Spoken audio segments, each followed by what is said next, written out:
तुमने दरगाह का महल नहीं देखा, धर्मराज के तिल तिल का लेखा। अब इस तरह कहते तुम एक दूसरे को सताओगे तो तुम्हें आगे फिर दंड भोगना पड़ेगा। वह बुढ़िया के बात समझ में आएगी, अकबर ने तो जुल्म कर दिया। उसके बाद अपनी पुत्र वधू को वो बिल्कुल शांत रहे, बोले ही नहीं फालतू। सत्संग में ये भी सुनाया गया कि जो कुछ हानि होनी है वह तो हो चुकी, और पाछा वो खाम खा महाभारत बनाने की कोई आवश्यकता ही नहीं। वो तो दूना दुख पैदा करने वाला वो वस्तु आवे नहीं वापस। एक दिन क्या हुआ, वो पुत्र वधू गाय भैंस का दूध निकाल के और ऊपर कड़ियों में कड़ा डाला कर दे, हुक लंबा सरिये का हुक ला देते और उसमें बाल्टी टांग देते थे कड़े में, हुक में, कुत्ते बिल्ली से बचाने के लिए। अब उस पुत्रवधू ने वो ऊपर, क्योंकि ऊंचा होता था, गर्दन नीचे रखनी पड़ती थी, यूं कर टांगन लगी, वो की तो उल्टी साइड में लग गया। उसने सोचा टंग गया, उस हाथ छोड़ दिए, वो बाल्टी नीचे गिर गई, सारा दूध फर्श पे फैल गया। अब पुत्रवधू ने देखा बुढ़िया की तरफ कि होगी ओन अनो बिरना कै दिन का सांग हो गया यो। अब उसकी तरफ देख रही है बेचारी भयभीत से। बुढ़िया कहती बेटी कोई बात नहीं, हमारे भाग में नहीं था यू, और इसको उठा ले ऊपर ऊपर से और भैंस को ही डाल दे बेटा उसके चारे में। ये अपने भाग में नहीं था आज इसलिए गिर गया, कोई बात नहीं। अब उस पुत्र वधू ने सोचा आज बुढ़िया कौन सा स्टेशन पकड़ेगी, या तो कदे 16 बातें बोलिया नहीं करती। काफी देर उसका जची नहीं, बुढ़िया फिर शुरू हो गया ऊपर ले मन तक कहती हो कदे। वह बुढ़िया खड़ी हुई, 7 लाख का बेटा ठा इसने और भैंस के चारे में डाल दे, कोई दिक्कत को नहीं। अब उसने सोची अपने बेटे ने बतावेगी, मेरे तो ना कहती होगी, तो वो भी आ लिया, पुत्र भी उसका कोई जिक्र नहीं करा बुढ़िया ने। तब उस माई ने, उस बहन ने सोचा भाई इतना परिवर्तन आया क्यों कर इसमें, उसके चरण दबावे, सेवा करे। फिर पता चला कि बेटी मैं सत्संग सुन के आई हूं, और बेटा मैंने आज तक जो गलतियां की तेरी आत्मा दुखाई, बेटा मैं माफी मांगू तेरे थे। वह पुत्र वधू रोन लागी न बोली माँ कोई बात नहीं, अब तो माँ तुल्य हो और मेरे हित में ही कुछ कहती थी। उस दिन से पुत्र वधू ने भी नाम ले लिया, फिर धीरे धीरे उसके बच्चे ने भी नाम ले लिया, और घर में नरक के स्थान पर स्वर्ग हो गया। अब इस परमात्मा की वाणी से, ज्ञान से स्वर्ग तो यही हो जाएगा, और सतलोक हमने जाना है, फिर भक्ति करके वहां सतलोक चले जाएंगे, महासुख वहां हो जाएगा। इसलिए कहा कि सत्संग की आधी घड़ी और तप के वर्ष 1000 तो भी बराबर है नहीं, कहे कबीर विचार।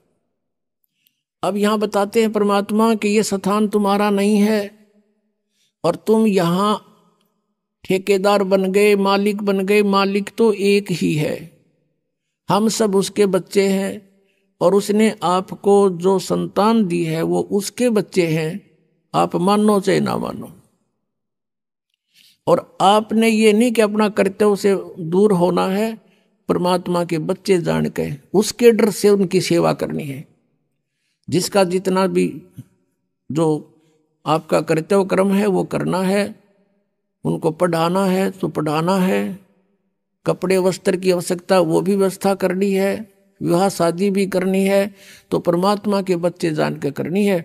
और जब यहाँ से चलोगे, जैसे वो नौकरानी निकाल दी गई थी, उसके सपने में भी ना आया, वह मेरी बेटी थी। तो पुण्यात्माओं ये स्थिति आपकी जब आवेगी ऐसी बात नहीं, क्योंकि ज्ञान से ही अज्ञान हटता है। हम अज्ञानवश आप एक कुर्ता पर आकर मन अपना मान लिया, किसी का बच्चा जा रहा हो है कहीं पर, और उसको तुम अपनी तरफ से कुर्ता पजामा पर आकर अपने घर बैठा लो, मेरा है ना जो मेरा है, या कोई बात हुई? तो हमने इस जीव को एक कुर्ता परा दिया, बेटा और बेटी का, और अपना मान लिया अगना मेरे हैं, या कोई समझदारी की हमने। तो इस प्रकार हमारा इस ज्ञान से मन हटेगा, सच्चाई की तरफ पहुंचेगा। अभी तक तो हम देखा ज्ञानवश ही अपना मान लेते थे, शरीर अपनाए नहीं है तो हम दूसरे को अपना कैसे मान बैठे। तो क्या बताते हैं परमात्मा, आगे गए ना बावड़े ये रहते भी सब जहां, बिन साहेब की बंदगी कहीं ठोड़े ठिकाना ना।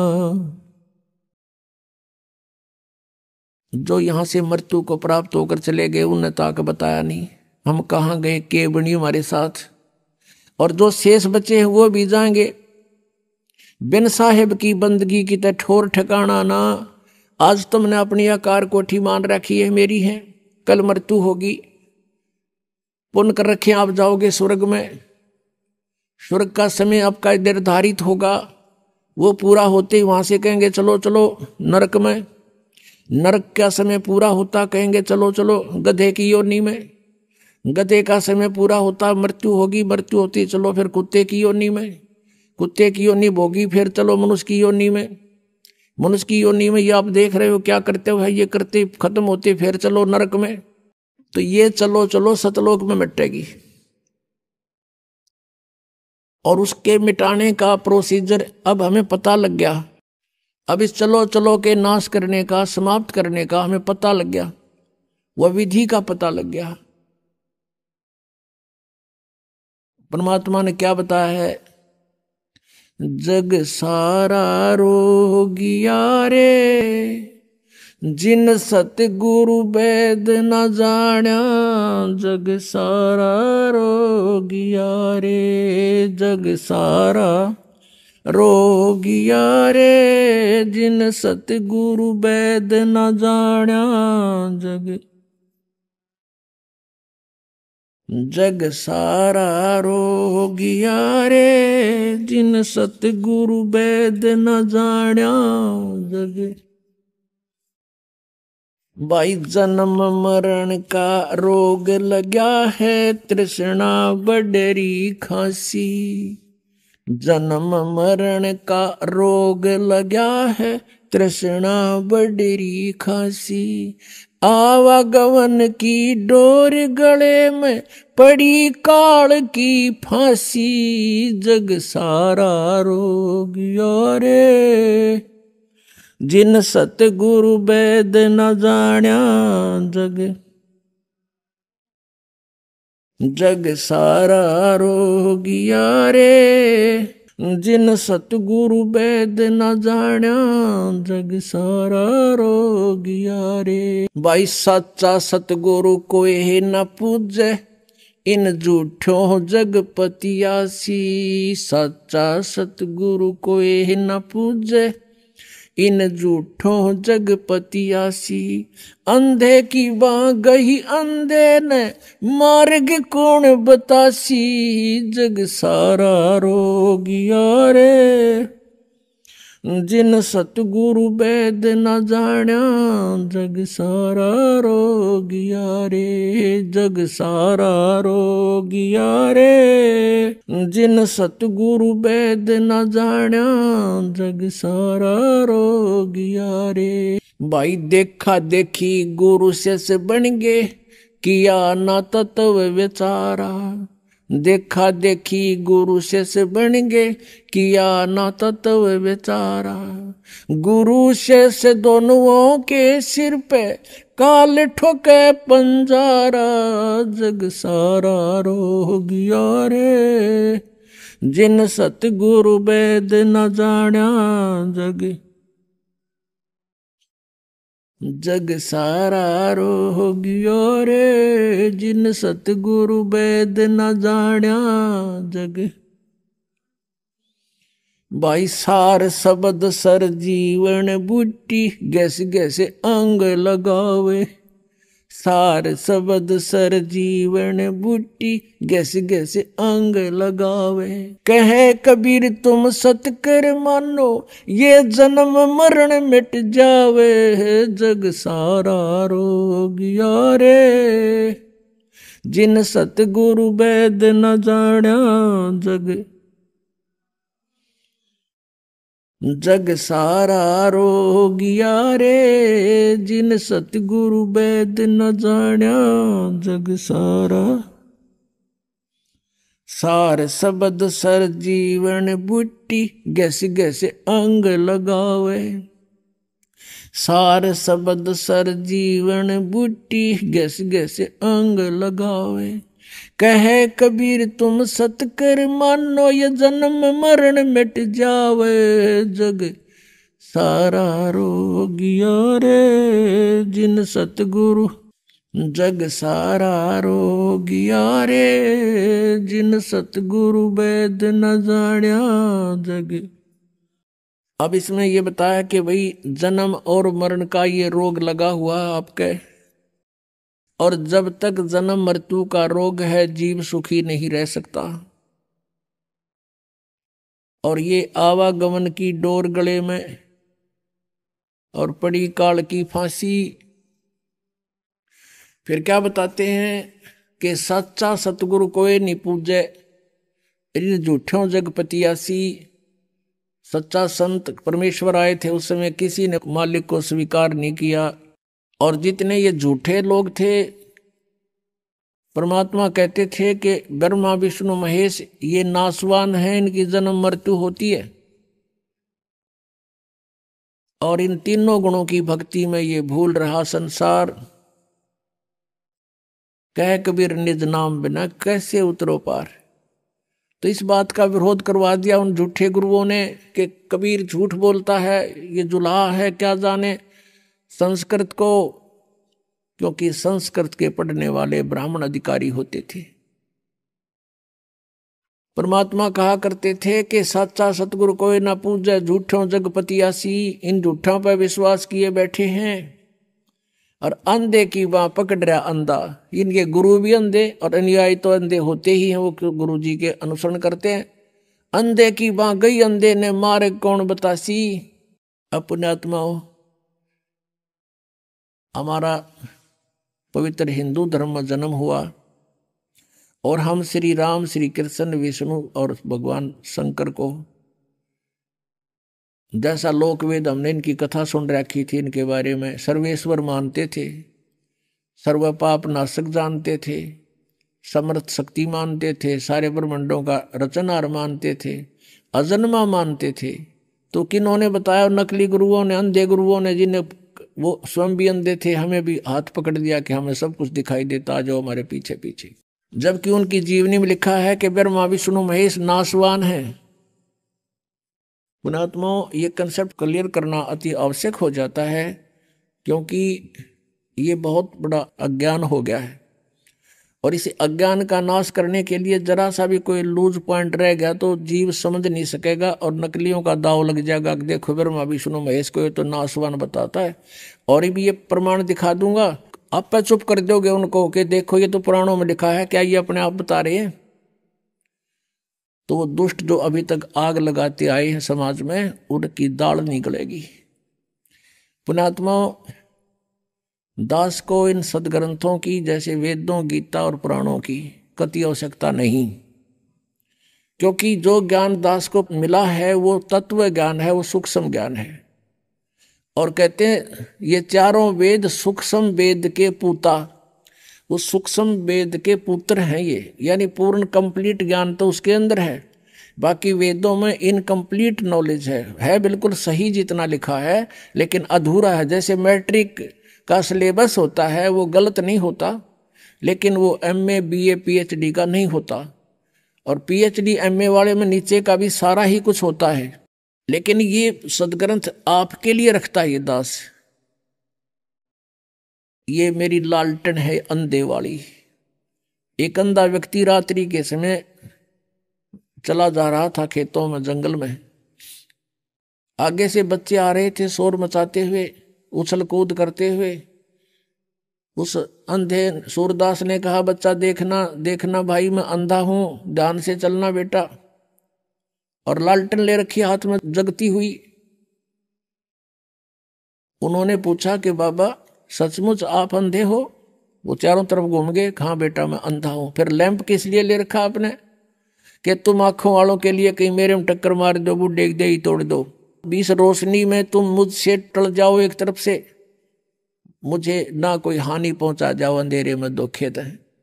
इसलिए ये लालटेन आपके लिए रखिए बेटा, आंखों वालों के लिए। तो ये जो सदग्रंथ दास दिखाता, ये मेरी लालटेन है, लैंप है ये, ताकि आपको कोई भ्रमत ना कर दे कि रामपाल तो झूठ बोल रहा है और ब्रह्मा विष्णु महेश की इंसल्ट करता है। दास तो केवल सदग्रंथों को आपके रूबरू करता है, उनको पढ़ कर सुनाता है, अपनी तरफ से एक शब्द नहीं बोलता। आउट ऑफ सिलेबस दास एक अक्षर भी नहीं बोलता कभी, और वो सारा आउट ऑफ सिलेबस पढ़ा के हमने वो अच्छे लग गए। वो अच्छे क्यों लग रहे हैं? क्योंकि हमें खुद ज्ञान नहीं, अब स्वयं ज्ञान हो गया तो फिर वो आप पे फ्यूज हो जाएंगे वो नकली। तो यह थोड़ा सा दिखाते हैं आपको कि ब्रह्मा विष्णु महेश अजर अमर नहीं है, ये नाशवान है। श्रीमद देवी भागवत गीता प्रेस गोरखपुर से प्रकाशित है। ये संपादक है हनुमान प्रसाद पोदार चमन लाल गोस्वामी, और ये गीता प्रेस गोरखपुर से प्रकाशित है। गोविंद भवन कार्यालय कोलकाता का संस्थान। इसके 123 पृष्ठ पर ये चंद पंक्ति हैं, ये बहुत सा काम हमारा हल कर देंगे। तीसरा स्कंध 123 पृष्ठ पे भगवान विष्णु अपनी माता दुर्गा की महिमा सुना रहा है। तुम शुद्ध स्वरूपा हो, यह सारा संसार तुम इसे उद्भासित हो रहा है। मैं ब्रह्मा और शंकर हम सभी तुम्हारी कृपा से विद्यमान है। हमारा आविर्भाव माने जन्म, तिरोभाव माने मृत्यु हुआ करता है। हमारा तो जन्म और मृत्यु होता, केवल तुम ही नित्य हो, जगत जननी हो, प्रकृति और सनातनी देवी हो। भगवान शंकर बोले, देवी यदि महाभाग विष्णु तुम्ही से प्रकट हुए हैं तो उनके बाद उत्पन्न होने वाले ब्रह्मा भी तुम्हारे बालक हुए। फिर मैं तमोगुणी लीला करने वाला शंकर क्या तुम्हारी संतान नहीं हुआ? अर्थात मुझे भी उत्पन्न करने वाली तुम ही हो। शिवे संपूर्ण संसार की सृष्टि करने में तुम बड़ी चतुर हो। इस संसार की सृष्टि, स्थिति और संहार में तुम्हारे गुण सदा समर्थ हैं। उन्हीं तीनों गुणों से उत्पन्न हम, रजगुण ब्रह्मा, सतगुण विष्णु, तमगुण शिव जी, ब्रह्मा विष्णु शंकर नियमानुसार कार्य में तत्पर रहते हैं। अपने आत्माओं, इस पवित्र पुराण ने ये चंद पंक्तियों ने 4-5 कंसेप्ट क्लियर कर दिए। एक तो ये स्पष्ट हो गया कि ब्रह्मा विष्णु महेश नासवान है, इनकी जन्म मृत्यु होती है। दूसरा ये हो गया कि दुर्गा इनकी माता है। तीसरा ये हो गया कि रजगुण ब्रह्मा, सतगुण विष्णु, तमगुण शिव जी। और चौथा ये हो गया कि ब्रह्मा विष्णु महेश केवल नियमित कार्य ही कर सकते हैं। जो आपके भाग्य में लिखा है, दुख है तो दुख आपको दिला देंगे, और आप में सुख है तो आपके भाग्य में मिल जाएगा। इसमें कोई परिवर्तन ये कर नहीं सकते। और इसमें पांचवा ये भी क्लियर हो गया कि प्रकृति दुर्गा को कहते हैं। गीता जी अध्याय नंबर 7 में 2, 3, 4 इन श्लोकों में लिखा है कि 2 प्रकृति हैं। एक तो ये पांचों तत्व, और फिर ये मन, अहंकार, बुद्धि आदि, ये 8 मिलाकर एक प्रकृति। ये तो जड़ प्रकृति है। एक ये दुर्गा है, चेतन प्रकृति। तो कहने का भाव ये है कि परमात्मा पहले यही बताया करते थे कि ये नासवान है, इनकी पूजा से कोई लाभ आपको नहीं होगा। ये भी जन्म मृत्यु के रोग से ग्रस्त हैं। अब इनका कैसे जन्म मृत्यु होता है? ब्रह्मा जी की आयु कैलकुलेट करते हैं। ब्रह्मा जी का एक दिन 1000 चतुर्युग का होता है। इतनी ही रात्रि होती है। एक चतुर्युग में कितना समय होता है, कितने वर्ष होते हैं हमारे? 43,20,000 वर्ष होते हैं। सतयुग, त्रेता, द्वापर, कलयुग।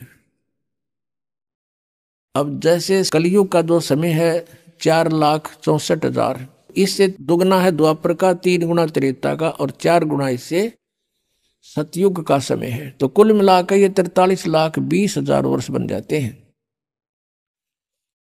और ऐसे 1000 चतुर्युग का दिन, इतनी रात्रि, और 30 दिन रात का 1 महीना, और 12 महीने का 1 वर्ष, ऐसे बना हुआ।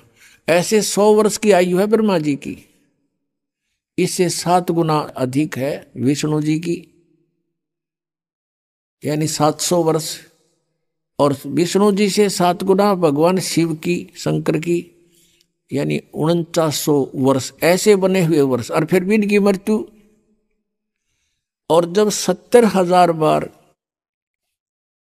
ये शिव मर लेगा, शिव जो ब्रह्मा से 49 गुना ज्यादा आयु रखता है, 70,000 बार ये मर लेगा, 70,000 बार, तब एक ब्रह्मांड का विनाश होगा। अब ये काल कहाँ रहता है? इस ब्रह्मांड के सुन शिखर में, ऊपर के सबसे टॉप मोस्ट प्लेस जो इस ब्रह्मांड का है, वहां ये अलग से रहता है, अपना गुप्त रहता है। और वहां से जब नीचे आता है तो अपने पुत्रों का रूप बनाता है, कभी ब्रह्मा का रूप बना लिया, कभी विष्णु का, कभी शिव का। तो यह वहां रहता है। जब 70,000 बार यू त्रिलोक की शिव मर लेगा, तमोगुण शिव, तब एक ब्रह्मांड का विनाश होगा। और ये ब्रह्म, इस ब्रह्म को सरपुरुष भी कहते हैं, सरपुरुष, सरब्रह्म। गीता जी अध्याय नंबर 15 के श्लोक नंबर 16 में सरपुरुष और अक्षर पुरुष, ये दो प्रभु बताए, दो स्वामी। और इनके तथा इनके अंतर्गत जितने भी जीव हैं, उनके सबके स्थूल शरीर नाशवान है। जीव नाशवान है, जीवात्मा नहीं मरती। सब प्राणी नाशवान है, जीवात्मा नहीं मरती। वो तो सबके नहीं मरती, कुत्ते को दे के भी अमर है। और उधर से फिर 17वें श्लोक में कहा है 15वें अध्याय के गीता जी में कि उत्तम पुरुष है तू अन्य परमात्मा इति उदाहरते है।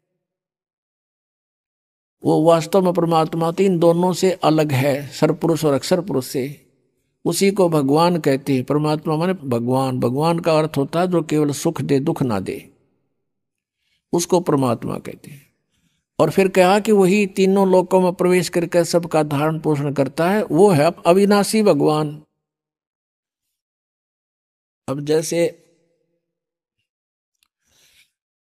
गीता जी अध्याय नंबर 4 के श्लोक नंबर 5 और 9 में, अध्याय नंबर 2 के श्लोक 12 में, अध्याय नंबर 10 के श्लोक नंबर 2 में, ये गीता ज्ञान दाता श्री कृष्ण में प्रवेश करके बोल रहा है। ये सरपुरुष ब्रह्म ये कहता है कि अर्जुन तेरे और मेरे बहुत जन्म हो चुके हैं, तू नहीं जानता, मैं जानता हूं।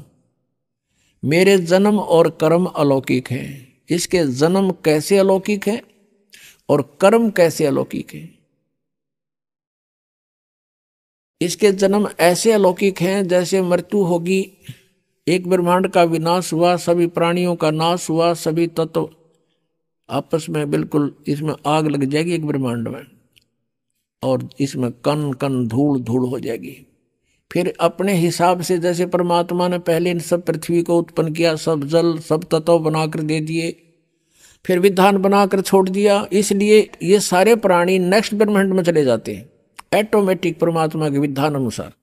और उसमें दुर्गा की भी मृत्यु होती है और ब्रह्म इस काल की भी मृत्यु हो जाती है जब 70,000 बार युग काल का पुत्र शिव मर लेगा।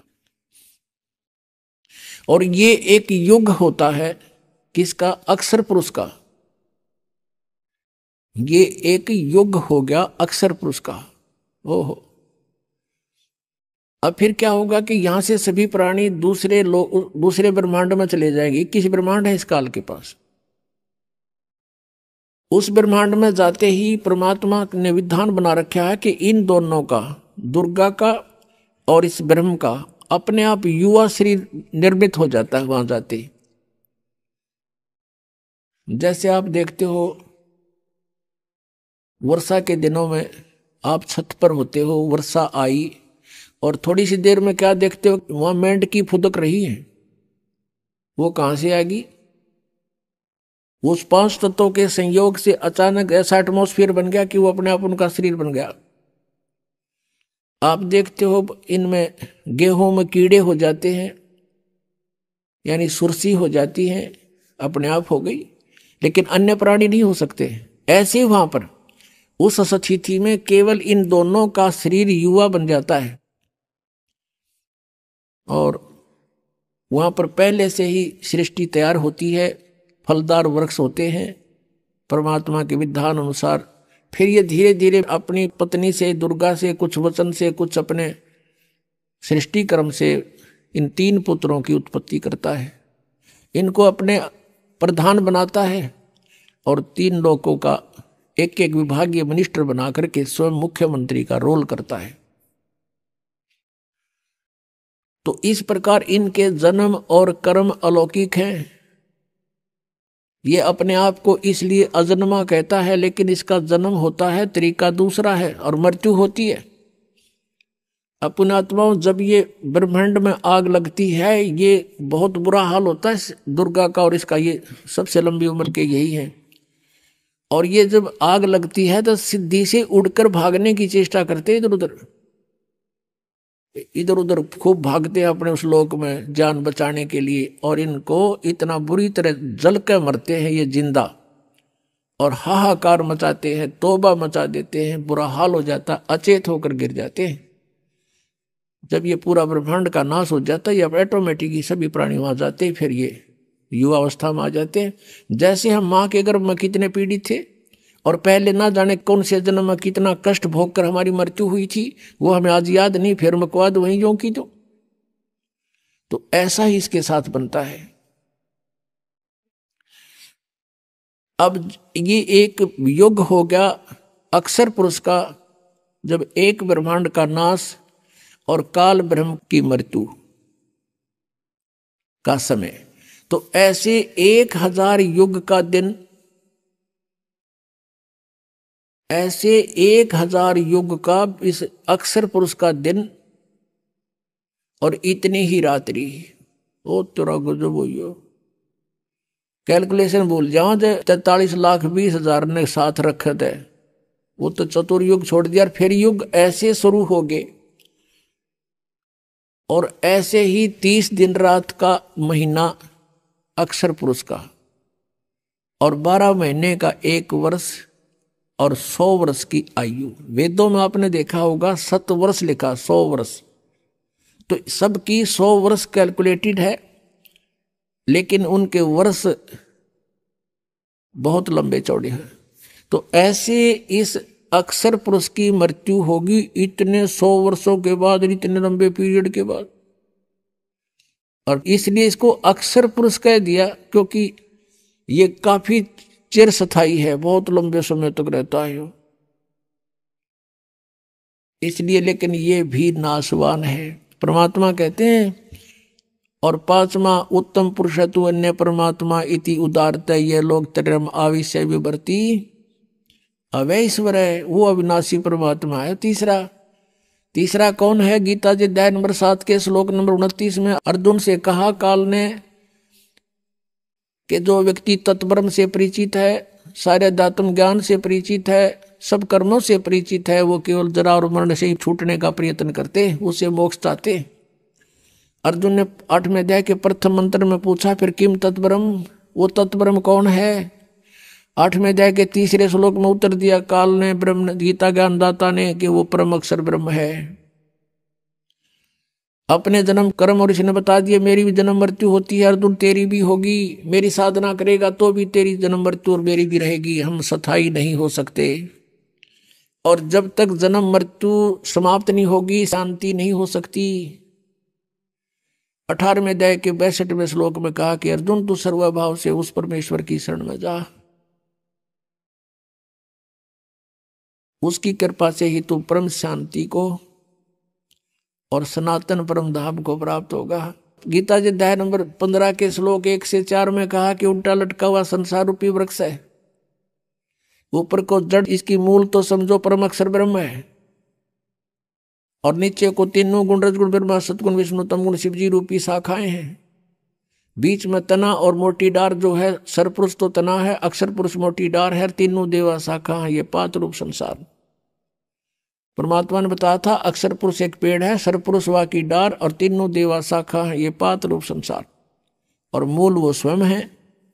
तो गीता जी अध्याय नंबर 15 के श्लोक 1 में बताया है कि जो उल्टे लटके हुए संसार रूपी वृक्ष के सभी विभागों को, छंदों को जानता है, सवेदवित, वो तत्वदर्शी संत है। गीता जी अध्याय नंबर 4 के श्लोक 32 में कहा है कि सभी यज्ञों धार्मिक अनुष्ठानों की जानकारी विस्तार के साथ सच्चिदानंद घन ब्रह्म की वाणी में ब्रह्मणे मुखे यानी सच्चिदानंद घन ब्रह्म से मुख से उच्चरित वाणी में लिखी हुई है, वो है तत्व ज्ञान। उसमें सब विस्तार के साथ बताया गया, सारा डिटेल से। वो तत्व ज्ञान है। 4 अध्याय के 34वें श्लोक में कहा कि अर्जुन उस तत्व ज्ञान को जो परमात्मा ने स्वयं आकर बोला है उसको किसी तत्वदर्शी संत के पास जाकर समझ, फिर वो तत्वदर्शी संत तुझे उस परमात्मा का ज्ञान करावेंगे। तो गीता जी अध्याय नंबर 15 के श्लोक 1 में कहा कि जो इस उल्टे लटके हुए संसार रूपी वृक्ष के सभी विभाग बता देगा, स वेदवित, वो वेद के तात्पर्य को जानने वाला है, अर्थात वो तत्वदर्शी संत है। तो ये परमात्मा स्वयं ही आते हैं। तुम साहेब तुम संत हो, तुम सतगुरु तुम हंस, और गरीबदास तुम रूप बिना और न दूजा अंश। अनंत कोट ब्रह्मांड का एक रति नहीं बाहर, सतगुरु पुरुष कबीर हैं कुल के सृजनहार। सतगुरु और पुरुष, पुरुष माने परमेश्वर और सतगुरु माने तत्व ज्ञान बताने वाले।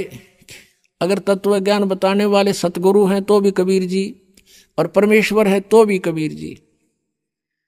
तो वो परमात्मा स्वयं ही आकर अपनी महिमा बताता है। अक्षर पुरुष एक पेड़ है, निरंजन वा की डार, तीनों देवा शाखा समझो, पात रूप संसार।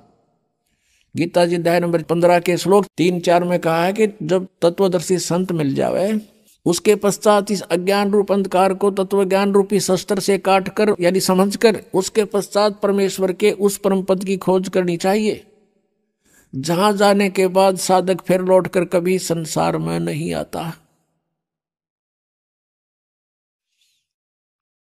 और गीता ज्ञानदाता इसलिए कहता 18वें अध्याय के 62वें श्लोक में कि अर्जुन तू सर्वभाव से उस परमेश्वर की शरण में जा, परम अक्षर ब्रह्म की शरण में जा, वो वास्तव में अविनाशी है। उससे तुझे सनातन परम धाम प्राप्त होगा, परम शांति होगी। सनातन परम धाम शाश्वत स्थानम, सदा रहने वाला, जिसका कभी नाश नहीं होता। इसलिए गीता जी अध्याय नंबर 7 के श्लोक 18 में कहा कि ये ज्ञानी आत्मा है तो अच्छी नेक आत्मा है, उदार आत्मा है, लेकिन ये मेरे वाली घटिया अनुत्तम गति में ही सीमित है, स्थित हैं। इनको तत्वदर्शी संत नहीं मिला, तत्व ज्ञान प्राप्त नहीं हुआ। ओम नाम के जाप से गीता जी अध्याय नंबर 8 के श्लोक नंबर 13 में कहा कि अर्जुन ओम इति एक अक्षरम ब्रह्म व्यवहारण माम अनुस्मरण ये प्रयाति तजन देहम सयाति परमाम गतिम। मुझ ब्रह्म का केवल एक ओम मंत्र है और नथिंग एल्स, ये एक अक्षर है, और जो अंतिम समय तक उच्चारण करता हुआ इसका शरीर त्याग कर जाता है तो मेरे वाली परम गति को प्राप्त होता है। ओम से कौन सी परम गति है? ब्रह्मलोक प्राप्ति, ब्रह्म प्राप्ति, ब्रह्मलोक प्राप्ति। ब्रह्मलोक में गए हुए प्राणी भी जन्म मृत्यु में है। तो यहाँ कहता 7वें अध्याय के 18वें श्लोक में कि ये उद्धार आत्मा है तो समर्पित मेरे पे, पर मेरे वाली अनुत्तम घटिया गति में स्थित है। और अनुवादकर्ताओं ने, नकलियों ने कर रखा अनुत्तम का अर्थ अति उत्तम। तभी तो मालिक ने बता अंधे की बाँ गही अंधे ने, मार्ग कौन बतासी। 17वें अध्याय के 23वें श्लोक में कहता हूँ सच्चिदानंद घन ब्रह्म की साधना का ओम तत्सति निर्देश ब्रह्मण त्रिविद समर्थ है। उस सच्चिदानंद घन ब्रह्म के पास जाने का, पूर्ण मोक्ष प्राप्त करने का, उसको पाने का 3 मंत्र की साधना है। ओम तत्सर पुरुष का, तत् ये सांकेत है, ये अक्षर पुरुष का मंत्र है, और सत भी सांकेतिक है, ये परम अक्षर ब्रह्म का, परम अक्षर पुरुष का मंत्र है। इन तीनों की मजदूरी करने से, साधना करने से, कमाई करने से, भक्ति की शक्ति से हम सतलोक जाएंगे। गीता जी अध्याय नंबर 8 के श्लोक नंबर 5 और 7 में गीता ज्ञानदाता कहता अर्जुन यदि मेरी शरण में रहना है तो युद्ध भी करना पड़ेगा और भजन भी कर, मुझे प्राप्त होगा, नो डाउट। अब अपने प्राप्ति बता रहा है कि मेरी भी प्राप्ति होगी इस ओम मंत्र से, ओनली 1 मंत्र, 8वें अध्याय के 13वें श्लोक में। और कहता युद्ध भी करना पड़ेगा, यहां शांति नाम की चीज नहीं, परम शांति चाहिए तो उसकी शरण में जा। 8वें अध्याय के 8, 9, 10 3 मंत्रों में कंटिन्यूस बताया है कि उस सच्चिदानंद घन ब्रह्म की जो साधना करता है उस तत्वदर्शी संत के बताए अनुसार उस मंत्र से, तो भक्ति की शक्ति से यानी उस मंत्र के जाप की कमाई से उस परमेश्वर के पास चला जाएगा। अपने आत्मा हमने भक्ति करनी है तो या क्यों ना करें, वो डले क्यों डोवा, जो असंग जन्म हो गया हमने डोत्या ने। तो इसलिए गीता ज्ञानदाता कहता है कि तू सर्वभाव से उस परमेश्वर की शरण में जा। और 18वें अध्याय के 66वें श्लोक में इन अनुवादकर्ताओं ने यहां भी अनर्थ कर रखे हैं। व्रज का अर्थ जाना होता है, इन्होंने आना लिखा है। क्योंकि ये श्री कृष्ण जी को सुप्रीम पावर मान के और तब इसका गीता जी का अनुवाद किया। जबकि श्री कृष्ण जी तो विष्णु अवतार थे, ये सतोगुण भगवान हैं और ब्रह्म के पुत्र हैं, और मूल परमात्मा की भक्ति से यानी उससे ही हमें लाभ होगा। उसका अर्थ ये बनता है कि सर्वधर्मान परित्यज माम, मेरे सतर की ब्रह्म सतर की जो ओम की पूजा उस 3 मंत्र के जाप में ओम तत्सत में, वो मुझे छोड़ दे। और यज्ञ हवन जो भी हैं ये ब्रह्म सतर के हैं, ये सब धार्मिक पूजाएं मुझ में त्याग कर एकम शरणम व्रज, एकम मान जिसके बराबर दूसरा ना हो, अद्वितीय प्रभु सचिदानंद घन ब्रह्म, उसकी शरण में जा, मेरे सतर का मुझे दे जा। हम पहले ओम नाम के कमाई यज्ञ करके हम कहाँ जाते थे? ब्रह्मलोक में चले जाते थे, वहां अपनी पूंजी खत्म करके उस रेस्टोरेंट में वापस फिर गधे बन जाते थे।